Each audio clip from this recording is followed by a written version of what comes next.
Hi guys, my name is Prem and welcome to my YouTube channel. Um, I've been having lots of things that I want to talk about. I like to have a lot of conversations about political stuff, about life and things like that. And so I wanted to create this channel so I can talk about a lot of things and just talk to people and discuss mostly things about Africa, things about the Afro Diaspora. So this is going to be a channel about African conversations and topics and things that are important that are going on all across Africa and all across the diaspora. So this is what I wanted to do with this channel, just to have conversations, very important and interesting conversations. Um, so a bit about myself. My name is Prem. Again, I'm Nigerian. I was born and raised in Nigeria. Moved to the US in 2004 when I was 13, and I've been living in America since then. I went back to Nigeria in 2017. I stayed for a year, and so yeah. Currently, I'm a computer science student. Um, I went into the U.S. Army, into the military right after high school. So I was in the military for 6 years, and I got done, and now I'm in school. Um, so that's a bit about me. Nice to meet you guys. Thanks for stopping by and watching my video.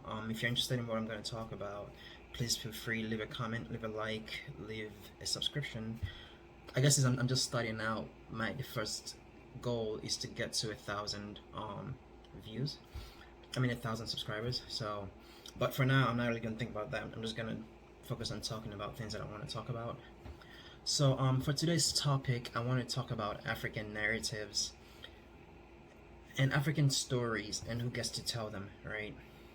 And actually, so it's funny because I've actually already made this video, and it was like over an hour long, and I loved it. It was actually a great video. It came out great, and as I was editing it, I ended up accidentally deleting it. But I don't like to script, so what I talked about wasn't scripted, and I really that was like a few days ago. I was really pissed off, and I almost didn't want to remake it. But I think it's a very good topic, so I'm gonna try to remake it. So yeah, let's talk about African narratives and African stories and who gets to tell them. Right. This is a very controversial, which is weird that that's controversial, but it's a controversial thing and it's a very complex thing. So when we say African narratives, that in itself is already a loaded thing, because African narratives have just always been controversial, right? They've always like carried this political weight, right? This very complex political significances. And as an African immigrant, I always thought it was interesting because in Africa, when you're growing up in Africa, you're kind of just minding your own business and living your life, right? It's only when you leave Africa and you come out to the rest of the world, and then you realize that there are all of these things about you and about who you are that are like weird, that like have nothing to do with you, right? So it's always interesting to come to find out how the world sees you compared to how you've always seen yourself, right? And and the best example I can give, which as a Nigerian immigrant, which again I don't want this to be about Nigeria, so this is gonna be about Nigeria, but I'm using myself as an example, right? I'm sure this is something that all Africans can kind of relate to, but as a Nigerian person coming to America, you start to realize that there's a way you see yourself, and the way that this new world, sees you as an African person.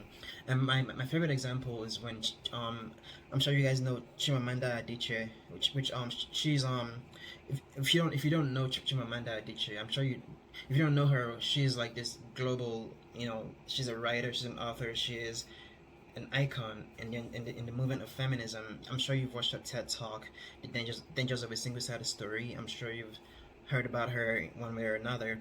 But one thing she talked about was like her experience first coming to America when she was a student, and she wrote an essay. Actually, you know what? I'm gonna have you guys watch the clip and watch her talk about it yourself and kind of see what she says, because I think that's a very good example. It kind of gives you that difference, right? It kind of gives you a perspective. So you guys watch the video. I'm gonna edit this and I'm gonna put the video in. And so I remember sort of coming here, and and it's a very small moment, but I was in class. It was the first essay we wrote, undergrad. The professor comes in. This is sort of when, I don't know if physical papers are still things that people bring to class, but he's like, who wrote this essay? This is the best essay, and I want to know who wrote it. And I raised my hand, and he looked surprised. And it was a very small, fleeting moment, but that's when I realized he didn't think the person who wrote this essay was black. And with my Nigerian sort of, I was just like, what? I thought, does he not know I'm Nigerian and that we're all brilliant in Nigeria? So you kind of see what she was saying. She said, coming to America and writing that essay and seeing how her teacher reacted, she was surprised by it because she never thought that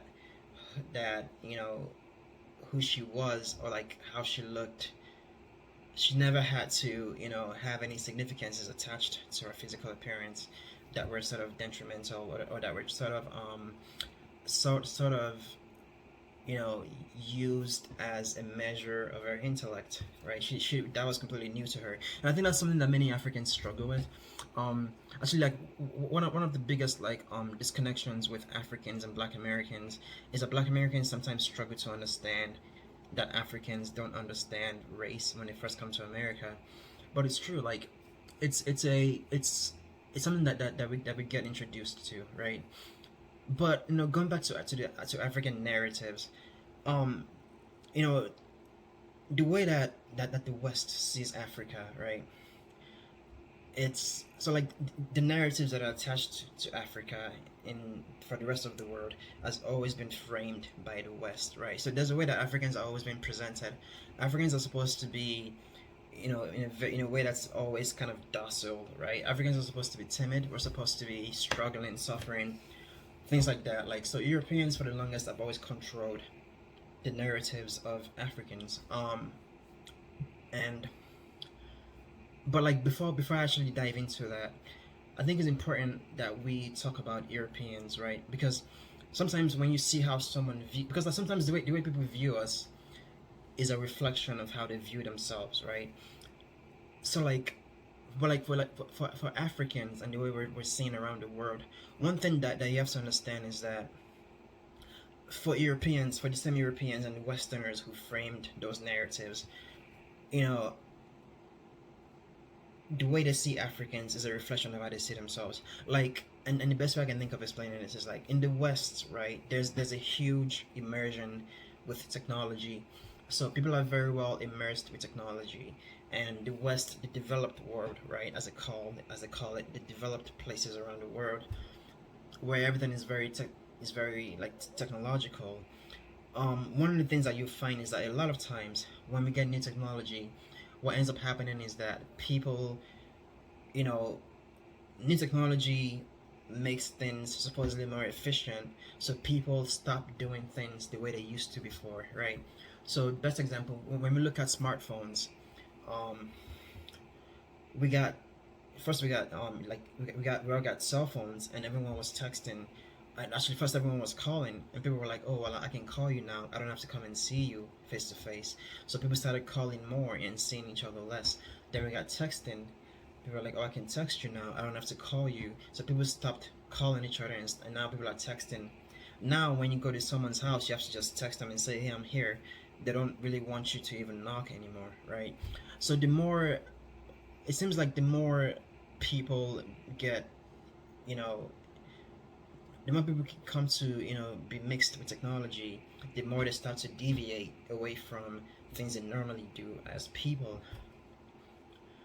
But one of the biggest fallacies in the way the West thinks is that there's this idea of this mantra like, "Hey, I live in a developed world, so I am more developed than you," right? It's like, I live in a developed world, so I'm developed, right? So because they think that, okay, I'm always getting, so like whenever I get new technology, that means that my technology is evolving.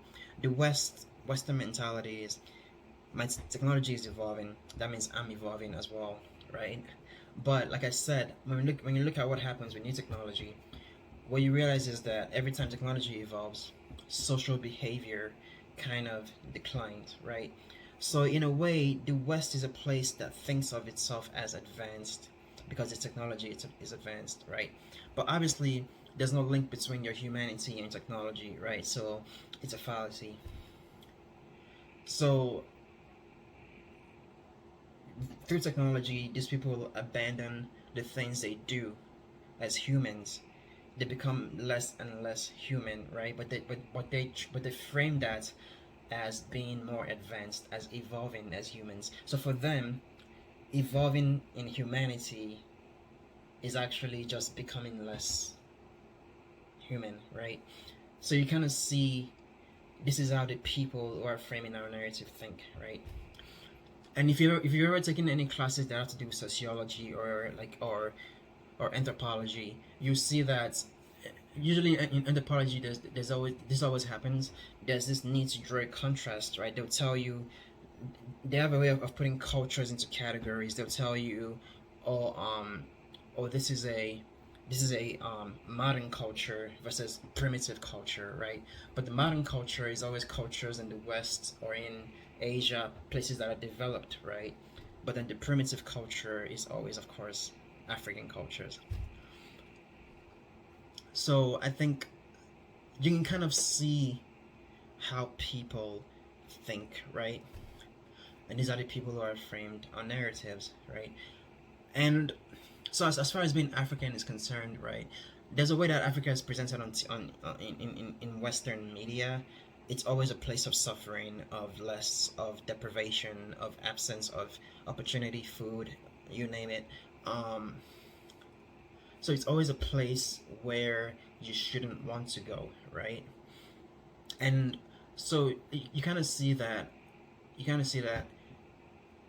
people in the West always be made to think that, hey, it doesn't matter how bad you have it, Africa is still worse. And this was something that was used to discourage people from wanting to go back to Africa for the longest of time. Um, and I think even we African immigrants are guilty of that, right? When I first came to America, even till now, I was miserable, and sometimes I still am, right? But like I told my parents I didn't want to stay here. I was miserable. I had no friends. I didn't like anyone. I hated it, and I wanted to go back to Nigeria. But for them, that's a very crazy argument to make because you're just like, do you know what we just did to get you here? Like, so they think that it doesn't matter how bad it is here, you're still better off here, right? And that's the narrative that America feeds and the West feeds to people. Doesn't matter how bad you are, where you are, Africa is still worse. So, when you look at that, you kind of come to understand the impacts of it. You have there's this stigma, right? So as an African immigrant, when I first came, which by the way, if you came to America as an adult, trust me, you have a much different experience compared to someone who came here as a child. So if you came as an adult, you should be happy. You're lucky. But when you come as a child and you're mixing with other kids and other people, you come to realize quickly that there's a stigma. There's a stigma that about being African, right? There's a shame. There's a certain shame that comes with being African. Um, so there's a certain shame of being an immigrant with an African identity. So being an immigrant by itself is already a complex, you know, already has its own complexities to navigate, and then when you add that African identity to it, it also becomes even more complex. So,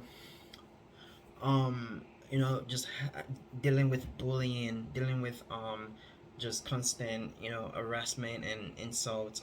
I had a girl tell me, "Shut up, you African," right? And that was funny. That was hurtful because being African, like she didn't feel the need to add any other thing to the insult. Me being African was already enough of an insult, so she just told me to shut up because I'm myself. So shut up, you African. And this was a Black American girl, right? And And I know many African immigrants have said the same experiences with Black Americans, but again, you can't really blame them. I mean, maybe today we can, right? Because today we have the internet and you can educate yourself easily if you wanted to. But back then, like 10 years ago, 15 years ago, you couldn't really blame them because, like, again, they've also fallen victim to that teaching that it doesn't matter how bad their lives are in America, they're still better off than someone in Africa. So to be African was like to be at the very bottom of the bottom, right? So, I had a lot of shame in identity and all of that, and having to deal with trying to figure out where I fit in. I didn't understand race. I still really don't, and I shouldn't because race makes no fucking sense, right? It's actually not a real thing. It's a construct. Which, when I say that, I'm not trying to deny that racism exists. So racism exists, but race doesn't. Race is a construct, which is why racism is stupid, right? But having to figure out that part, right? So now you're an immigrant, you're also black, whatever that means, and also you're African, which means something bad apparently. So like you come to navigate all these things, right? But again, now everything I just said, everything I'm saying about the challenges of being an African immigrant in the West, everything, all of those, all of this impact, all of these challenges. This is what happens when you have people who don't control their own narratives, right? This is what happens when you have people who are not controlling their own narratives. You have things like that happen. You have someone being,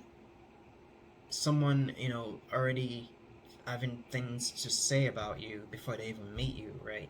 It's having like being thrown into a category before you even get a chance to pick one for yourself, right?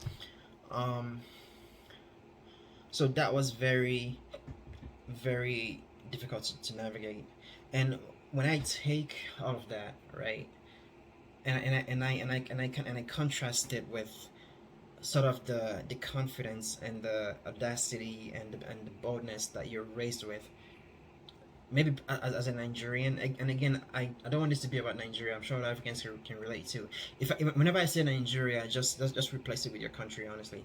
But Africans were very proud of our identities and cultures, right? So, but like, when you come to these places, when you're still new and you're trying to figure it out, what you end up doing is you end up carrying your culture and your identity in your back pocket. You end up like hiding it, not because you're not proud of it, but because you are proud of it, and because you don't want someone who is clearly ignorant to insult it. So a lot of times you just kind of keep it to yourself just to protect it from being insulted. So yeah, that's one that's what happens, right? When you're not the one who's controlling your narratives, you're not the one who's controlling how you're seen, right? um so when you look at when you look at all of that, and you take it, and you put it into perspective of the people who are controlling those narratives, you know first thing to understand is that there's no accidents, right? There's no accidents in these things. These are very intentional. These are very specifically intended narratives. These are very, very political for very, you know very serious reasons, very intentional reasons. So but so like, having gone over that, let's talk about storytelling, right? Storytelling and how they affect narratives. um one of the greatest benefits of this digital age now is that anyone can get on, as I'm doing right now, as many YouTubers are doing right now. People like Wade Maya, Tayo Aina, Miss Trudy, so many other African YouTubers, and many other African channels, right, that are doing these videos to talk about being African, talk about the experiences of Africans, and to tell very specific and very unique very specific and unique and, you know, detailed, elaborate African stories, you know, that's ultimately the direction we want to get to. So this is all about taking control of our narratives. Um, but but the thing is that there's still a lot to do, right, to counteract, because just because you've learned a way to tell your story doesn't mean that there are people who aren't also telling stories that are still working against you. So there's still a lot of work to do. But you know, again, this is something we're gonna solve overnight, because this problem has been long running for decades, right? Um, for decades. So one of the things that I think that's going on right now that's very important is, you know, more and more we're seeing African people and stories on on on big screen, you know, on TV, in mainstream channels. We're seeing, like, on CBS every Monday there's a show called Bob Hearts Abishola, which is a show with many Nigerian characters, and these guys are speaking Yoruba language on national American TV on Monday night prime time. That's a big deal, right? My my my brother just came to America a couple of years ago, 2018. So now he's like 20. He's almost, I think he's 20. He's 22 now, and you know, so he's an adult, right? And he's coming at a time when all of these things are happening. So he's coming at a time when when now there's representation, right? There's more accurate and self-written, self-directed representation for Africans. So he's not gonna know a world where that wasn't the case, right?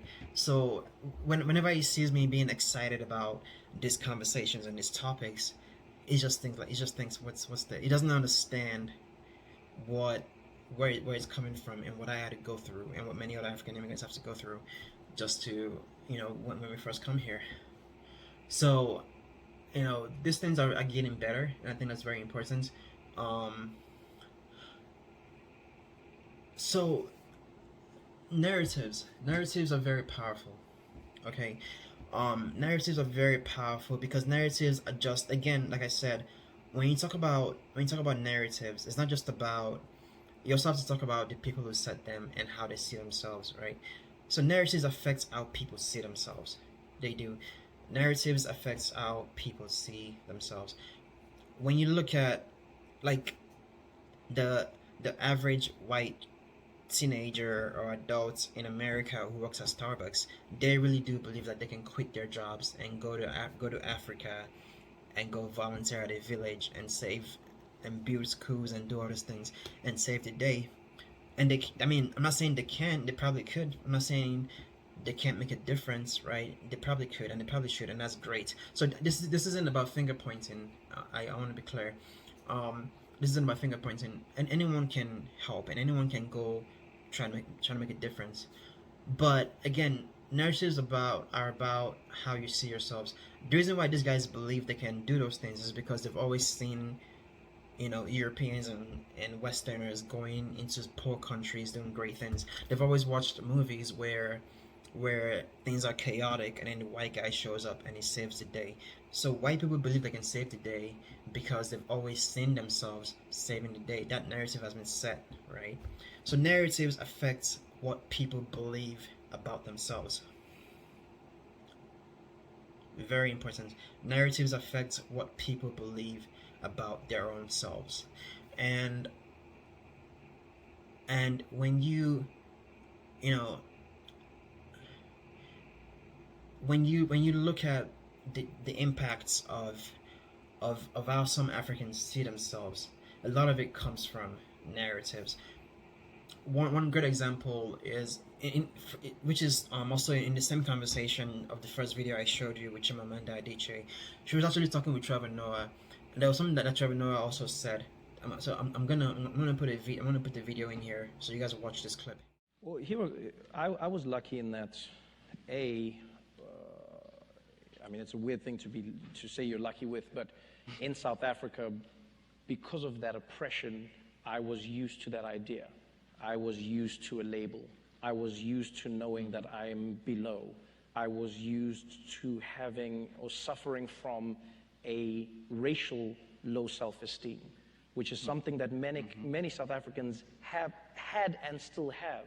So for instance, you know, in South Africa, it's a common thing, and I know there's some parts of Africa that have this depending on their history, but like in South Africa, if you would drive a nice car, you know, into a gas station or a petrol station, you know, then the attendant may say to you, mlungu, you know, which means, the white man, you know, and that basically would imply, look at you, you're doing well, you have achieved whiteness. You know, look at you, things are going well. And so white goes well, black does not. You know, and so when something would be negative, it would just be something that people would say as a throwaway thing. It would be like, hey, mandaki, which was just like, oh, you know, what, like black people, like, what are you going to say? And I didn't realize. So you kind of see what he said. He said, growing up in South Africa, there was a way that South Africans saw themselves. They associated success with whiteness. So to be successful, even if you weren't white, was to achieve whiteness, right? Because that was a narrative they've always seen, right? And so they've always seen white people be successful and Africans to not, right? And I think when I think about that, I always recall, and I hate to bring this up, but like when I think about this, I always recall the recent, you know, events in South Africa where they had the Nigerian, like there was a lot of xenophobia and people being killed and all this violence going on. When I think about that, you know, a lot, like what actually started it was like people were saying, oh, these guys are successful, these guys are selling drugs, they're doing this, they're doing that. It's like you can kind of see how the mentality is, right? Because if the complaint is that people are selling drugs in South Africa, African immigrants are selling drugs because they're rich, right? Which I'm guessing no one actually has any evidence of these guys selling drugs. The reason why there's that suspicion, like the reason why people are complaining when they see African immigrants being successful in their countries, is just that when you're used to that sort of mindset of being white is successful, right? Those same immigrants who were successful in South Africa, if they were white, there wouldn't be any complaints or questions.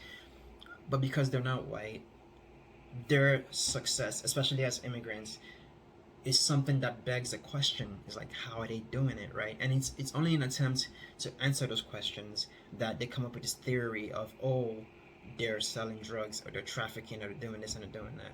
It's only in an attempt to answer something that you perceive to be something that requires an explanation, right? Me, as someone who grew up in Nigeria, I've always seen people who look like me, be successful, being intelligent, driving nice cars, being educated, living in big houses. I watched Nollywood, I would see people who look like me living those lives, right? Living that kind of lifestyle. So I never thought that to be African and successful was suspicious, right? But in South Africa, because just like Black Americans, South Africans live next to their oppressors, and they've had to live next to their oppressors. So there's a way that they've come to see themselves. There's a way that they've come to associate significances and assign significances to color, right? That I don't do because I didn't grow up in that environment. So, you know, but that's a narrative, right? Another example, like there was a time I was watching a YouTube video, and the next video that was a suggestion. It said this black person was the most famous black person in Japan, is a huge celebrity. And before I clicked the video, I told myself that guy's gonna be Nigerian. And now I'm bringing up Nigeria again, but again, I'm just using myself as an example. I said the guy's gonna be a Nigerian, so I clicked the video, and the first thing the guy said, of course, is a Nigerian. He said, but he was born and raised in America. His parents were Nigerian. He went to school, graduated, taught himself Japanese, and he moved to Japan. and I thought that was impressive. But the reason why I thought he was Nigerian was because I've always seen Nigerians do things like that, go into new spaces and excel, right?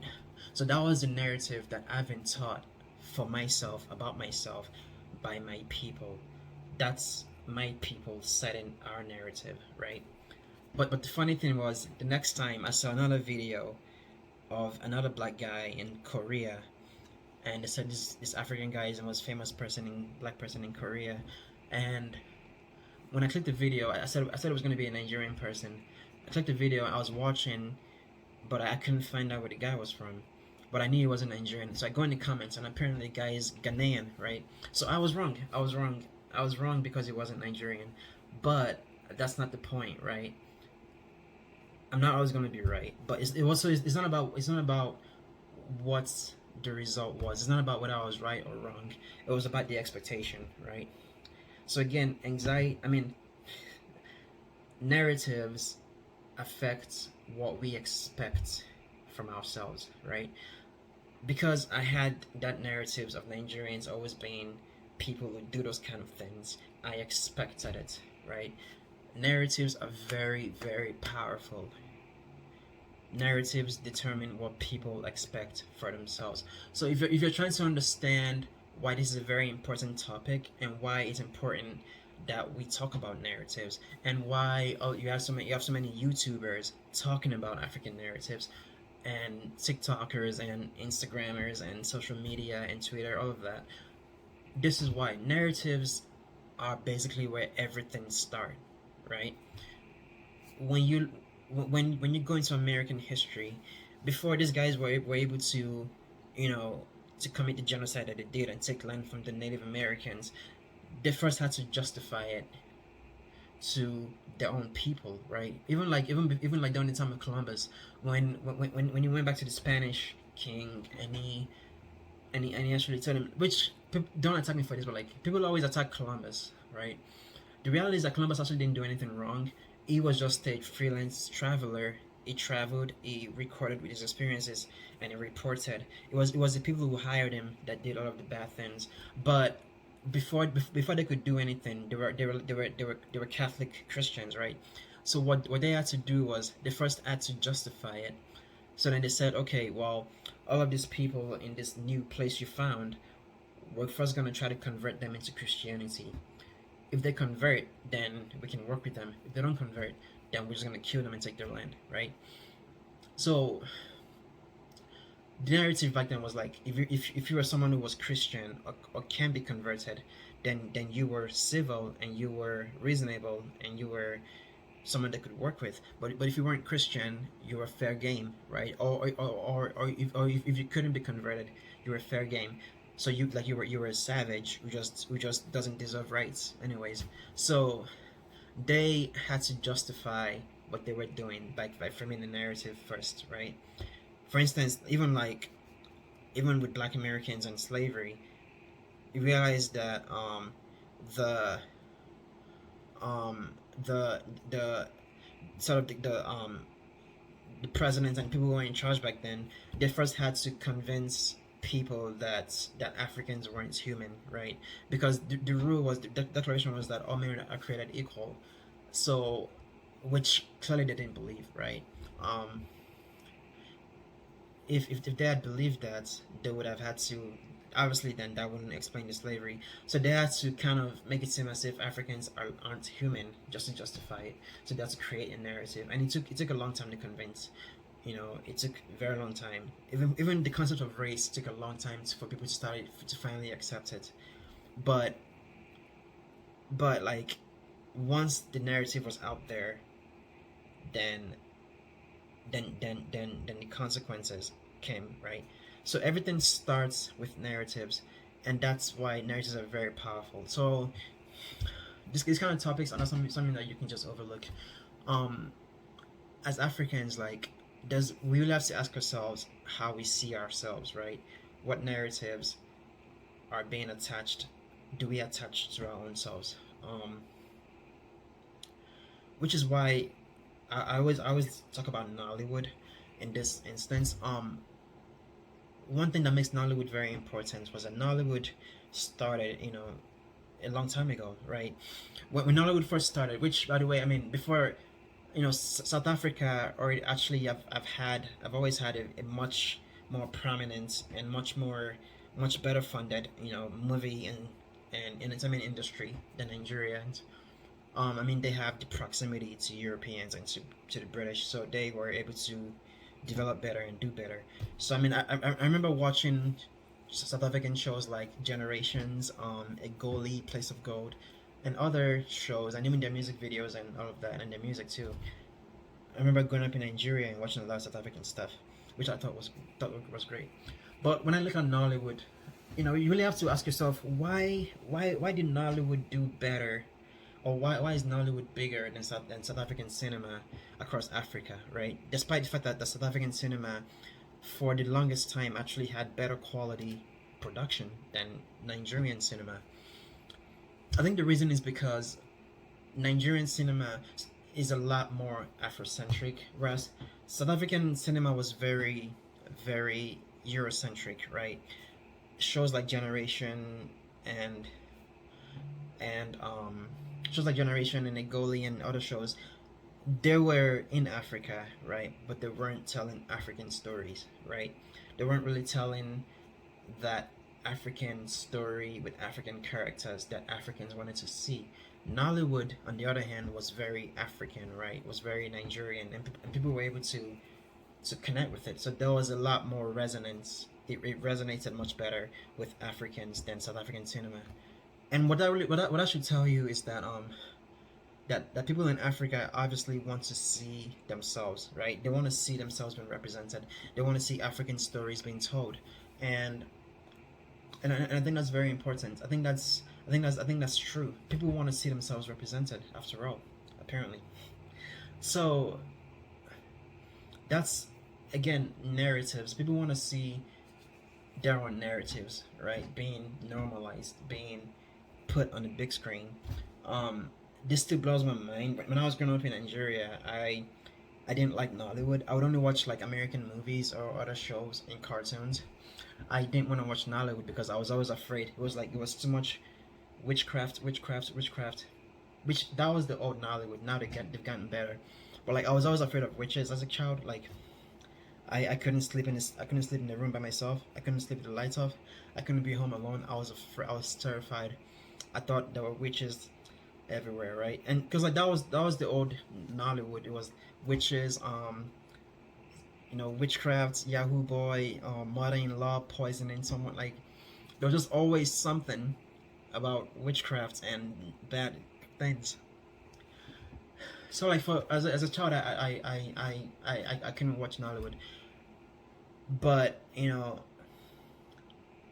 but but now that I live in America. A lot of times I'll come home from work, I'll close my blinds, I'll get Nigerian food, I'll sit down and I'll watch Nollywood, right? And I'll just pretend as if I'm in Nigeria, but especially when I get very homesick. But when you look at Nollywood, these guys started with nothing, right? They didn't have the support, they didn't have the funding.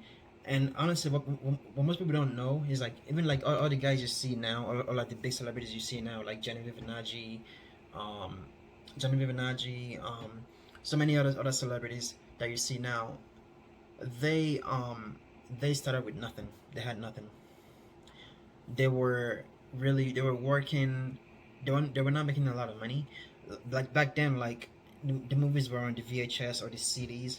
So like when they would make movies, and then like the street vendors would just like make their own copies, like just burn CDs and sell them. So the money wasn't getting to these actors. At most, it was the directors and producers that were making money.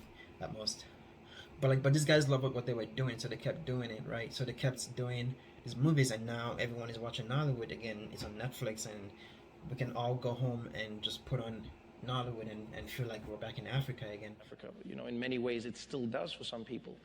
And so it's funny, I had Nigerian friends in South Africa, and I remember I met them because there was an influx that came in and stayed, and when I stayed in Hillbrow, I was friends with a lot of Nigerians, and I was always shocked at how confident Nigerians were. You know, I used to watch Nigerian movies with my Nigerian friends, and I was like, these things are horrible. I was like, why aren't you watching Hollywood movies? And I remember my friend would turn to me, and he would say to me, why can't I watch that movie, huh? What am I watching on that show? That is a terrible That's it.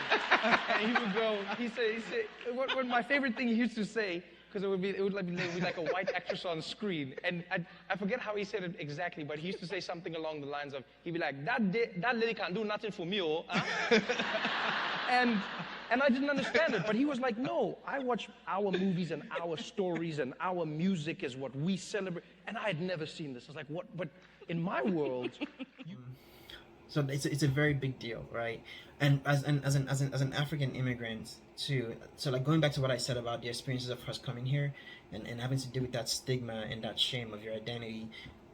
Now that these things are now in the mainstream media, it's actually very like it's a great feeling because it feels as if you left home and now home has come back to find you, right? That's what it feels like. That's why Afrobeats is very important to me, like personally, because now everyone is listening to Afrobeats, right?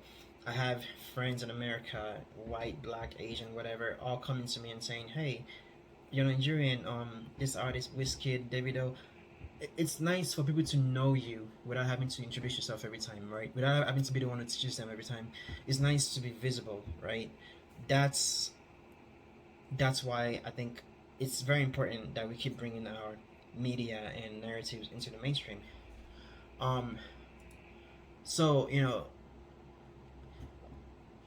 it's important, but like again, like I was like the reason why Nollywood is very important is that when you look at how this started, right? Europeans came along and said, "Hey, we have this new technology. We can make movies now. We're doing this and we're doing that. We have these films we've made."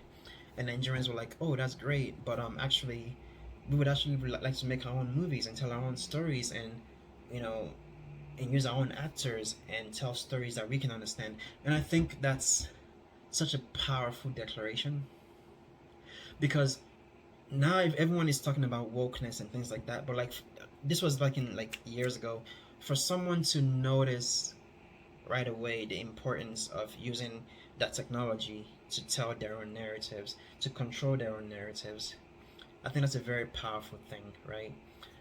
Because when you control your own narratives, it's just much better for you and everyone else.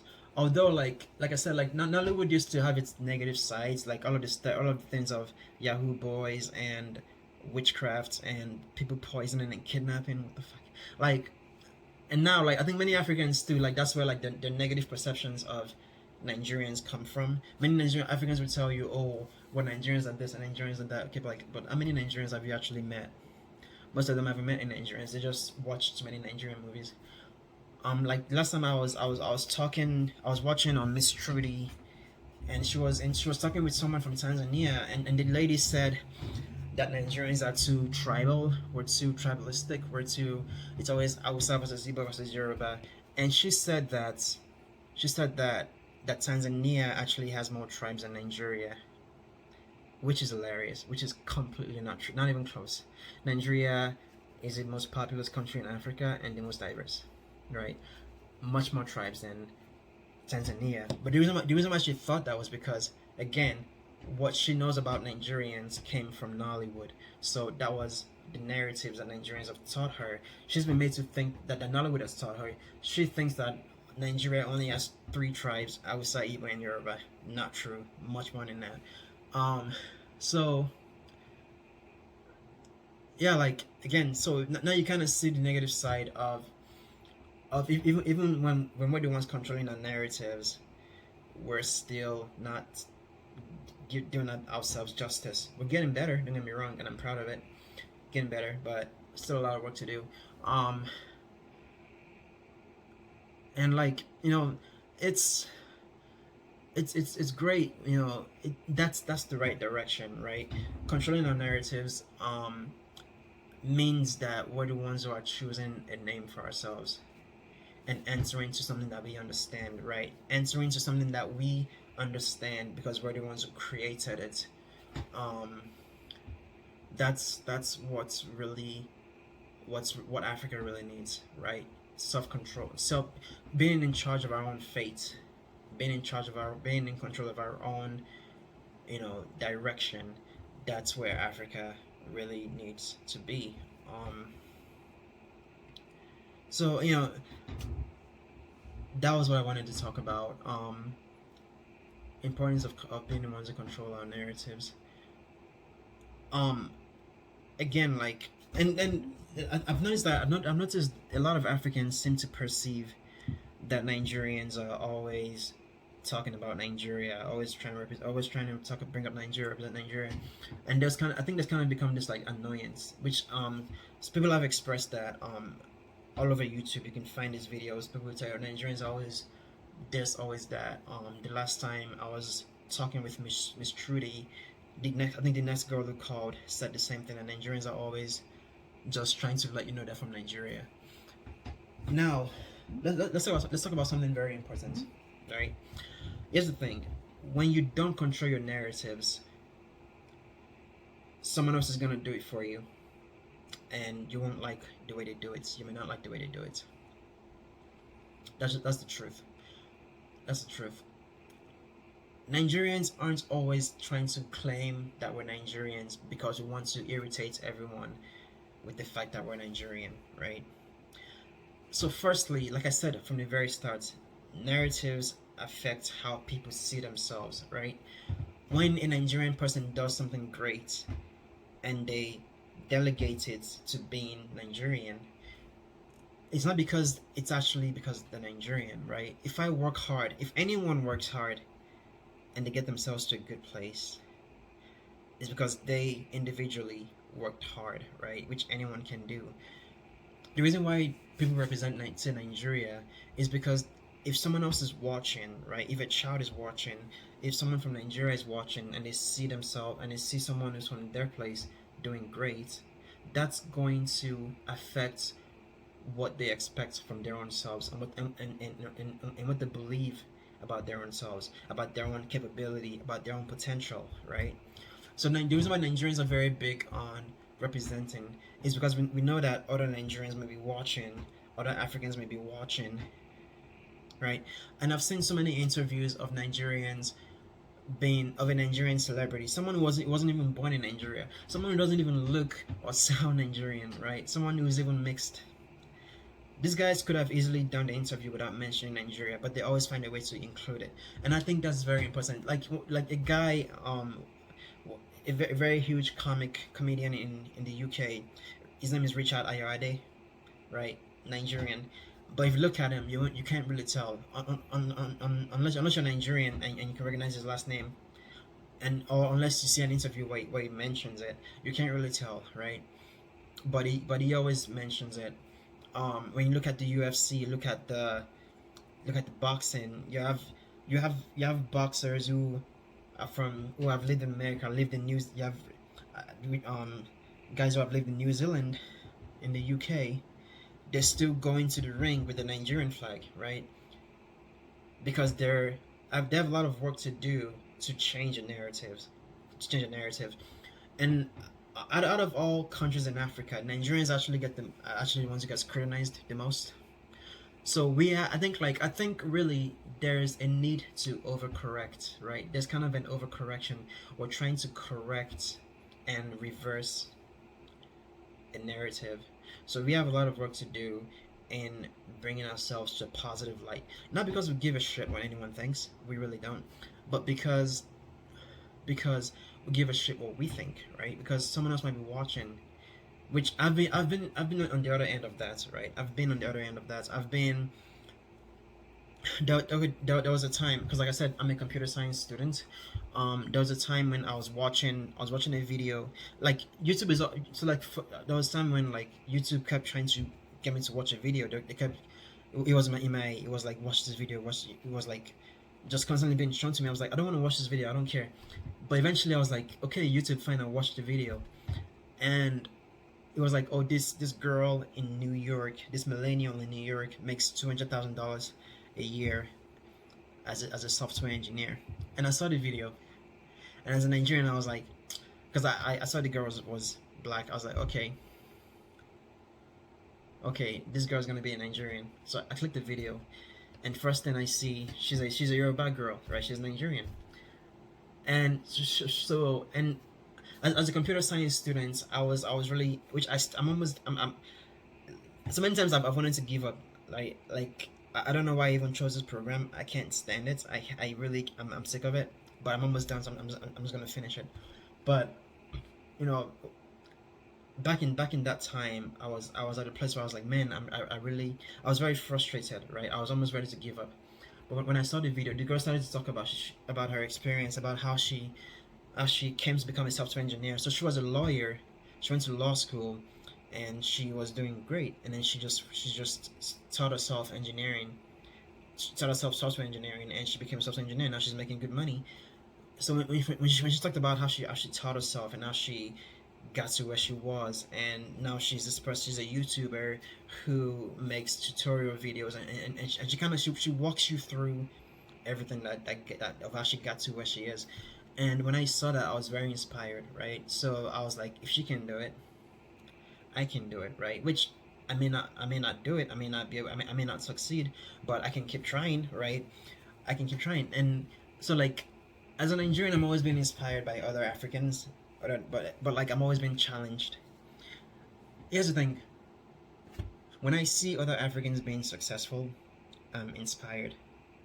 When I see other Nigerians being successful, I'm challenged, right? Nigerians are very intimidating, even to other Nigerians. Like, we're very competitive, right? So we're always, which is why, like, I've noticed a lot of times, like Nigerians tend to branch out. For most communities, in like, I live in Minneapolis, where like, you have the Liberian community, the Somali community, Ethiopians, Kenyans, other African communities tend to come together. Nigerian community tends to disperse, right? We don't stay together. We disperse because we're too competitive. So we wouldn't thrive in the same space. We tend to spread out more, which is why you have Nigerians always in new frontiers and new spaces. We tend to branch out more because I think Nigerians are too intimidating to each other. Because, like, a lot of times, like, I'm always saying things like, oh, this Nigerian has, like, this Nigerian person has invented this, has done that, has created this, so many things, and I'm just like, what am I doing with my life? Like, you get intimidated. Like, it's very intimidating sometimes. But, you know, the point is that, like, I was inspired, but I was challenged. I was like, if she's a Nigerian and she can do it, I have no excuse, right? And that's why it's important to represent. It's important to represent. If you're a Kenyan person and you're doing great things, then represent Kenya, so then other Kenyans can see that they can see themselves in the same light. If you're a Liberian, represent Liberia. Even if where you're from has nothing to do with it, that's not the point. The point is that we have a lot of work to do to counter these narratives that we have inherited, that were never ours to begin with, but we inherited it as Africans. We have a lot of work to do to change them, to turn them around, right? So, don't allow yourself to be erased. And actually, with East Africans, because I think, like, with the way that East Africans see, so the way that West Africans and East Africans see each other is kind of funny, because East Africans think that West Africans are kind of obnoxious and loud and just, naive and dramatic, right? But West Africans think East Africans are timid and docile and quiet and very easy to take advantage of. So actually, from our end, we worry about you guys because you guys are always, like, so quiet and timid, and a lot of times, like, so again, I've mentioned having someone else control your narratives, and how that can be a bad thing. With East Africans, I've noticed that that's a huge problem. A lot of times, like, what we see about East Africa in Western media is always a Western person. I've seen many vlogging YouTube videos where someone would say, "Oh, I went to Africa for a week," and they're in Kenya in a safari, right? But what's funny is that these guys went to Kenya, which must like, they flew to Kenya. They flew to an airport. They landed in an airport, got in an Uber or a taxi, went to their hotel room, went into the city, into Nairobi, lived, saw the city, lived in the city, and then they went to a safari, right? But when they want to vlog, they're not gonna show you all of that, right? It's just gonna be, oh, this is a safari. I'm in I'm in Africa, right? I'm in Kenya in a safari. So like I think from an East from a Western perspective, um, Kenya is a place where white people go to for safaris. That's it. That's how it's made to look, right? If I wasn't someone who watches a lot of YouTube and follows a lot of Kenyan and East African and African vloggers, and I pay attention to African news and stories, and I watch, if I wasn't someone who paid attention, I would think that Kenya is just a place for white people to go look at lions. A lot of times, like I've heard Europeans or Westerners describe East Africa, places like Tanzania or Kenya, Uganda, all those places, even South Africa, right? They always describe the beautiful landscape, the beautiful animals, the safaris, all of that. They always describe everything, but they never mention the people, right? They never mention the people. And I think that's sad. I think that's an erasure, right? They're erasing you in your own stories. And that's again what happens when you don't control your own narrative. You get erased. They're erasing people. They don't include Kenyans. If you ask an East, which like actually there's a video, there's a video. I think I'm gonna put that in here. It's a video where where they got some Africans together. I think this was in Canada, and they were trying to figure out, okay, what do Africans think of each other, and they asked them, what's the coolest country in Kenya? I mean, what's the coolest country in Africa? And some people said Kenya, and so like it was interesting, like to see the reasons why it was interesting, right? Why that was the coolest country in Africa. So actually, watch this video. It's a hard question. I'll say Kenya. There's something unbelievable about the animals over there, the crossing of the Mara, the Ngorongoro Crater Lodge. I love the different types of tribes and the history. So you kind of see what I mean. She went on to describe why Kenya is great, which actually the place she described was in Tanzania, right? But she didn't once mention the people, right? That's an erasure. You're being erased from your own narratives, and I think that's a problem. I think that's a problem. So this is why we have to be the ones who are telling our stories, so we can be seen for how we want to be seen, and not in a way that's convenient for people, right? Because based on Western media, East Africa is a place where it's either people are starving, it's either you can feed a child for 30 cents a day, or they are beautiful safaris. That's it, right? That's it. So we have to keep telling our own stories. We have to keep doing we have to keep doing a lot of work to counter these things. Again, not for anyone else, but for us, right? Because the more because reality is shaped by ideas, right? People will accept what they think is normal.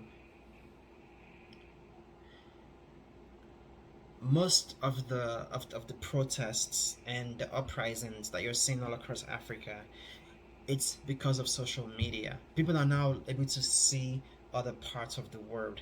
They're now able to see the possibilities that they could have in their countries in Africa, and that's causing more and more consciousness in terms of people, understanding what they're entitled to and what they deserve. Right now, people are going to keep asking for more. People are starting to ask for more. We saw NSARS, we saw the protest in Uganda. We've seen what's going on in Ethiopia, Somalia, other places. People are going to keep asking for more because now they're seeing other narratives, and now they're being inspired to change their own narratives. So again, like, all things start with narratives, right? And I'm gonna finish with this very important: the way that we talk about each other, the way we talk about each other, that's also a part of a narrative, right? Again, we don't know who may be listening, right? But people are always listening. People are always listening. We're always listening, and we're always being affected by by the narratives we set for ourselves, right? Before we can ever achieve any of this ideal unity and everything else that Africans have been calling for, it has to start with our words and the things we say about ourselves, the narratives we attach to ourselves. If it doesn't start there, it's not going to go anywhere. Narratives are where everything starts. If you want to change reality, first change narratives. Thank you. So yeah, thanks for watching that. I feel like I forgot that I missed a lot of things that I covered in the video that I lost. I'm still very angry about that. But if you watched this far, thanks for watching. My videos won't always be this long. Wow, it's been almost an hour. My videos won't always be this long, and I also don't want to like do videos where it's just me talking. I'm very interested in talking with people and having conversations. So I'm very interested in linking up and talking to people, maybe live streaming, that kind of stuff. So you guys feel free to subscribe, leave a like, leave a comment, let me know what you think about the topic. Really, I'm more concerned about hearing and getting some dialogue. Let me know what you guys think about the topic.